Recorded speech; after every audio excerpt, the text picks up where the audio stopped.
The UK has no plans to introduce a vaccine passport.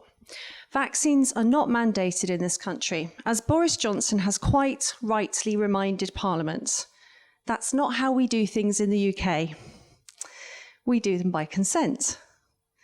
We just don't know yet what the impact of vaccines on transmission is, and it would be discriminatory. I agree, but those are not my words. They're the words of Nadeem Zahawi, who is the Minister for Business and Industry and COVID vaccine deployment, and he said that in February 2021, not very long ago. Informed consent is the ethical bedrock of modern medicine. Coercion through vaccine passports affects informed consent. We're still not completely clear on the extent of the vaccines on interrupting transmission of COVID.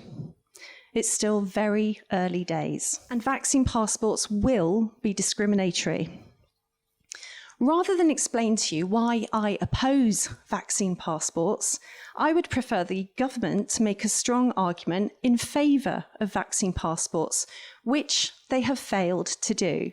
In fact, when the Public Administration and Constitutional Affairs Committee had an inquiry into COVID passports, they said the government had failed to make a strong scientific case. Vaccine passports are a complete reimagining of society, and I'm worried that people haven't fully imagined what the consequences will be. They will exclude, divide, compromise privacy, and create a medical papers, please checkpoint society.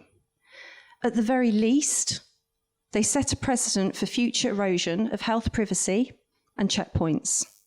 But given the lack of clarity and consistency from the government about vaccine passports, it's easy to imagine them leading to a permanent form of digital ID.